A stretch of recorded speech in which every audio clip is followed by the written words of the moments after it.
ಅಖಾಡ big bat ವಿಶೇಷ ನಾನು ಮತ್ತೆ ಮುಂದುವರಿಸ್ತಾ ಇದ್ದೀನಿ. ನಾನು ಉಮರ್ ಶರೀಫ್ ಅವ್ರು ಕೇಳಬೇಕು. ಉಮರ್ ಶರೀಫ್ ಸ್ವಲ್ಪ ಪೊಲಿಟಿಕಲ್ ಆಗಬಹುದು ಈ ಒಂದು ಕ್ವಶನ್ನು.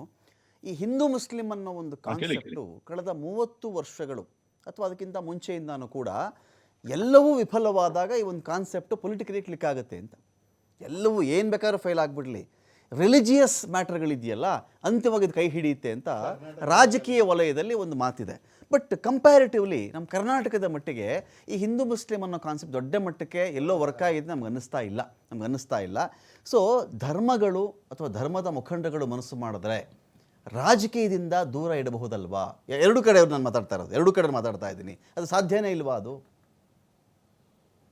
ನೋಡಿ, ಸೌತ್ ಇಂಡಿಯಾ ತಾವು ಹೇಳ್ದಂಗೆ ಎಷ್ಟೇ ಪ್ರಯತ್ನ ಮಾಡಿದ್ರು ಕೂಡ ಸೌತ್ ಇಂಡಿಯಾನಲ್ಲಿ ನಮ್ಮ ನಡುವೆ ಒಂದು ಬಿರುಕನ್ನು ತರಕ್ಕೆ ಎಷ್ಟೇ ಪ್ರಯತ್ನ ಮಾಡಿದ್ರು ಅದು ಅವ್ರಿಗೆ ಸಕ್ಸಸ್ ಸಿಗ್ತಿಲ್ಲ. ಅದ್ರಲ್ಲಿ ಕಾರಣ ಏನಂದ್ರೆ, ನಮ್ಮ ಇತಿಹಾಸ ಇರೋದು 1400 ವರ್ಷದ ಇತಿಹಾಸ ಇದೆ.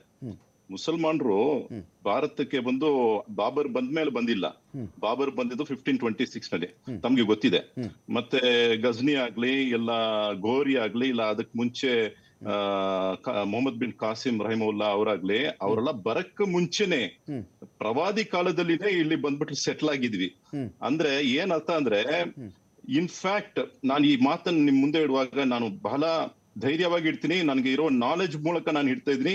ಇದ್ರ ಮೂಲಕ ನಿಮ್ಗೆ ಬಹಳ ಗೊಂದಲ ಕೂಡ ಸೃಷ್ಟಿ ಆಗ್ಬೋದು. ಬಟ್ ನಾನು ಹೇಳುವ ಮಾತನ್ನ ಸರಿಯಾಗಿ ಕೇಳ್ಕೊಳ್ಳಿ. ಭಾರತದಲ್ಲಿ ಇಸ್ಲಾಂ ಧರ್ಮ ಬಂದು ಹಿಂದೂಯಿಸಂಕ್ಕಿಂತ ಅಧಿಕ ಪ್ರಾಚೀನ ಧರ್ಮ ಅಂತ ಹೇಳ್ಕೊಳ್ತೀನಿ. ನಾನು ಇದು ಹೇಳುವಾಗ ಕಂಪ್ಲೀಟ್ ಅಥಾರಿಟಿಯನ್ನು ಕೈನಲ್ಲಿ ಇಟ್ಕೊಂಡು ನಾನು ಮಾತಾಡ್ತಿದ್ದೀನಿ. ಭಾರತದಲ್ಲಿ ಇಸ್ಲಾಂ ಧರ್ಮ ಹಿಂದೂಯಿಸಂ ಧರ್ಮಕ್ಕಿಂತ ಪ್ರಾಚೀನವಾದ ಧರ್ಮ ಅಂತ ನಾನು ಒಂದು ಸ್ಟೇಟ್ಮೆಂಟ್ ಕೊಡ್ತಾ ಇದ್ದೀನಿ. ಕಾರಣ ಏನಂದ್ರೆ, ಹಿಂದೂಯಿಸಂ ಅಂತ ನೀವು ಕರೆದ್ರೆ ಅದರಲ್ಲಿ ಸುಪ್ರೀಂ ಕೋರ್ಟ್ ಹೇಳುತ್ತೆ it is a way of life. Hinduism ಎಂಬ ಧರ್ಮ ಬಂದು ಬಹಳ ರೀಸೆಂಟ್ ಧರ್ಮ.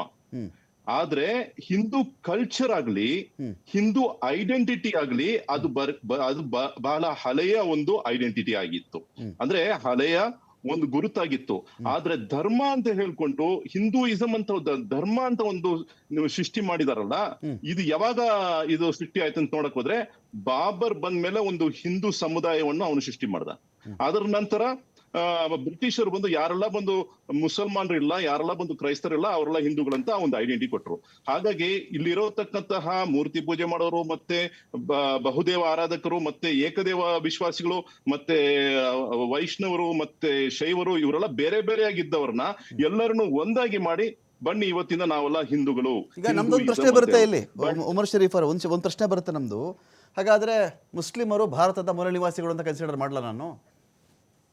ಮೂಲ ನಿವಾಸಿ ಅಂತ ನೀವೇ ನಾವೆಲ್ಲರಿಗಿಂತ ಮುಂಚೆ ನೀವೇ ಇದ್ರಿ ಅಂತ ನಾವು ಭಾವಿಸಬಹುದಾ ನಿಮ್ಮ ವಾದದ ಪ್ರಕಾರ? ಒಳ್ಳೆ ಪ್ರಶ್ನೆ ರಮಾಕಾಂತ್ ಅವರೇ, ಒಳ್ಳೆ ಪ್ರಶ್ನೆ ಮಾಡಿದ್ರಿ. ನಾನು ಒಬ್ಬ ದ್ರವಿಡಿಯನ್. ಅಬ್ದುಲ್ ರಜಾಕ್ ಅವರು ಒಂದು ಆರ್ಯನ್ ಆಗಿರ್ಬೋದು. ಆದ್ರೆ ದ್ರವಿಡಿಯನ್ ಆಗ್ಲಿ ಆರ್ಯನ್ ಆಗ್ಲಿ ಇವರೆಲ್ಲರೂ ವಲಸೆಗೆ ಬಂದವ್ರೆ. ನಮ್ಮ ಇತಿಹಾಸ ನೋಡ್ಕೋದ್ರೆ, ನಾನು ಮುಸ್ಲಿಂ ಆಗಕ್ ಮುಂಚೆ ನಾನು ಒಬ್ಬ ದ್ರಾವಿಡ, ನಾನು ತಮಿಳಿಯನು, ಮುಸ್ಲಿಂ ಅದರ ನಂತರ. ಸೊ ನಾನು ಒಬ್ಬ ದ್ರಾವಿಡನಾಗಿರುವಾಗ ಒಂದು 10,000 ವರ್ಷಕ್ಕೆ ಮುಂಚೆ ನಾವು ವಲಸೆಗೆ ಬಂದಿದ್ವಿ. ಬಟ್ ಆರ್ಯನ್ ಬಂದು 4,500 ಮುಂಚೆ ಅವರು ವಲಸೆಗೆ ಬಂದಿದ್ದಾರೆ. ಇಬ್ರು ಸೆಂಟ್ರಲ್ ಏಷ್ಯಾದಿಂದ ಬಂದಿದ್ವಿ, ಇಬ್ರು ಅಲ್ಲಿ ಪರ್ಷಿಯಾ ಮತ್ತೆ ಇವತ್ತಿಗೆ ನೀವು ನೋಡ್ತಿರಲ್ಲ ಇರಾನ್. ಡಿಬೇಟಬಲ್ ಉಮರ್ ಶರೀಫ್ ಜಿ, ಅದು ಮೂಲ ನಿವಾಸಿಗಳು ಯಾರು, ಮಧ್ಯ ಏಷ್ಯಾದಿಂದ ಯಾರು ಬಂದ್ರು, ಮಧ್ಯ ಪ್ರಾಚ್ಯದಿಂದ ಯಾರು ಬಂದ್ರು, ಇನ್ವೇಡರ್ಸ್ ಯಾರು ಬಂದ್ರು, ಮತಾಂತರ ಯಾವಾಗ ಆಯ್ತು, ಇಲ್ಲಿದ್ದಂಥವ್ರನ್ನ ಯಾವಾಗ ಕನ್ವರ್ಟ್ ಮಾಡಿದ್ರು, ಯಾರು ಲೂಟಿ ಮಾಡಿದ್ರು, ಯಾರು ಗಜ್ನಿ ಎಷ್ಟು ಬಾರಿ ಬಂದ, ಗೋರಿ, ಇದು ಡಿಬೇಟಬಲ್ ಸಬ್ಜೆಕ್ಟ್. ಇದರಲ್ಲಿ ಯಾರು ಇನ್ನು ನಿಷ್ಕರ್ಷೆಗೆ ಹಿಂಗೆ ನಡೆದಿದೆ ಅಂತ ಯಾರು ಮಾತಾಡ್ಲಿಕ್ಕೆ ಆಗಿಲ್ಲ ಇಲ್ಲಿವರೆಗೂ ಸೋಫಾರ್. ಹಂಗ ಲೆಕ್ಕ ತಗೊಂಡ್ರೆ ಇಡೀ ಮನುಷ್ಯ ಕುಲ ಬಂದಿರೋದೇ ಆಫ್ರಿಕಾ ಇಂದ. ಕರೆಕ್ಟ್ ರಮಾಕಾಂತ್ ಅವರೇ, ಇಲ್ಲಿ ಮನುಷ್ಯ ಕುಲ ಆಫ್ರಿಕಾ ಅಂತಾನೆ ಬಂದಿರೋದು. ಅದೇ ರೀತಿ ಊರು ಅಂತ ಒಂದು ಜಾಗ ಇದೆ ಮೆಸೊಪೊಟೇಮಿಯಾನಲ್ಲಿ, ಇವತ್ತಿಗೂ ಊರು ಅಂತ ಇದೆ. ಇದೆಲ್ಲ ನೋಡಕ್ ಹೋದ್ರೆ ನಾವು ಬೇರೆ ಡಿಸ್ಕಷನ್ ನಡಿಬೇಕಾಗಿರುತ್ತೆ. ಬಟ್ ಶಾರ್ಟ್ ಆಗಿ ಹೇಳಬೇಕಂದ್ರೆ ನಾವು ಇವತ್ತಿಗೆ ಯಾರನ್ನ ನೋಡ್ತೀವೋ, ಇಲ್ಲಿರೋತಕ್ಕಂತ ಎಲ್ಲರೂ ಕೂಡ ಆಕ್ಚುಲಿ ನೋಡೋದು ಆಚೆಯಿಂದ ಬಂದವರೆ. ಮೂಲ ನಿವಾಸಿಗಳು ಯಾರಂದ್ರೆ ಈ ಆದಿವಾಸಿ ಅಂತ ಹೇಳ್ಕೊಳ್ತಾರಲ್ಲ, ಆದಿವಾಸಿ ಯಾರನ್ನ ಈ ಮಲೆ ಪ್ರದೇಶದಲ್ಲಿ ನೋಡ್ತೀವೋ ಅವ್ರು ಇವತ್ತಿಗೂ ಪಾಪ ಅವ್ರಿಗೆ ಬೇಕಾಗಿರುವ ಸವಲತ್ತು ಏನು ಸಿಗದೆ ಅವ್ರು ಕಷ್ಟ ಪಡ್ತಾ ಇದಾರೋ ಅವರೇ ಮೂಲ ನಿವಾಸಿಗಳು ಆಕ್ಚುಲಿ Okay. ಅವ್ರಿಗೆ ಕೊಡ್ಬೇಕಾಗಿದ್ದ ಆ ಒಂದು ಪೊಸಿಷನ್ ಇವತ್ತವರೆಗೂ ನಾವು ಅವ್ರಿಗೆ ಸರಿಯಾಗಿ ನೋಡ್ಕೊಂಡಿಲ್ಲ ಅಂತ ಅದ್ರ ಬಗ್ಗೆ ನಾವು ಯೋಚನೆ ಮಾಡ್ಬೇಕಾಗಿದೆ. ಫೈನ್ ಈಗ ಸಾದಿಕ್ ಅವ್ರು ಕೇಳ್ಬಿಡಿ. ಸಾದಿಕ್ ಅವರೇ, ನಿಮ್ಮ ಲಾ ಪ್ರಕಾರ ನಿಮ್ಮ ಶರಿಯಾ ಇನ್ನೊಂದು ಮತ್ತೊಂದು ಹದೀಸು ಇದೆಲ್ಲ ನಾವು ಚೆಕ್ ಮಾಡ್ಕೊಳ್ಳೋಣ. ಒಂದು ಕಡೆ ಎಲ್ಲಿ ನೀನು ಕಡಿಮೆ ಪರ್ಸೆಂಟಲ್ಲಿ ಜನ ಇರ್ತೀಯೋ ಆವಾಗ ಬಹುಸಂಖ್ಯಾತರು ಏನು ಹೇಳ್ತಾರೋ ಆ ಥರ ನೀನು ಕೇಳ್ಕೊಂಡಿರೋ, ಎಲ್ಲಿ ನೀನು ಜಾಸ್ತಿ ಆಗಿರ್ತೀಯೋ ನೀನು ಹೇಳ್ದಂಗೆ ಎಲ್ಲರೂ ಕೇಳಂಗೆ ಮಾಡು ಅಂತ ಏನಾದ್ರು ಇದೆಯಾ ನಿಮ್ಮ ಕಾನೂನಲ್ಲಿ?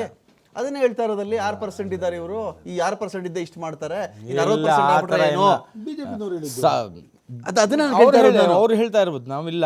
ನಿಮ್ಮಲ್ಲಿ ನೀವು ಕಡಿಮೆ ಒಂದು ಊರಲ್ಲಿ 100 ಜನ ಇದ್ರು, ನೀವೊಂದು 5 ಜನ ಇದ್ರೆ ಅಣ್ಣ ಅಪ್ಪ ಬುದ್ಧಿ ಅಂತ ಹೇಳ್ಕೊಂಡಿರ್ತೀರಾ.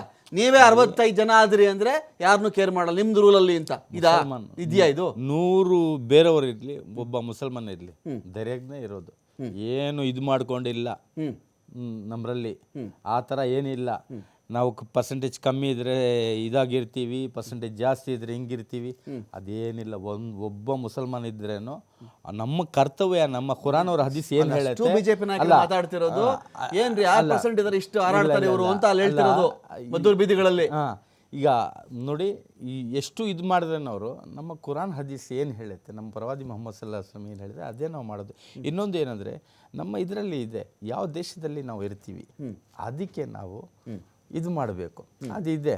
ಅದು ಇನ್ನೂ ನಾನು ಒಂದು ಮಾತು ಹೇಳೋಕ್ಕೆ, ಇಷ್ಟು ಅವರು ಇದು ಮಾಡ್ತಾ ಇದ್ದಾರಲ್ಲ, ರಾಯಚೂರಿಗೆ ಯಾವಾಗ ಹೋಗೋದು ಇವರು? ಓಕೆ, ಯಾವಾಗ ಹೋಗ್ತಾರೆ? ನಿಮ್ಮ ಬಿ ಜೆ ಪಿನವರೆಲ್ಲ ಹೋಗ್ತಾರಾ?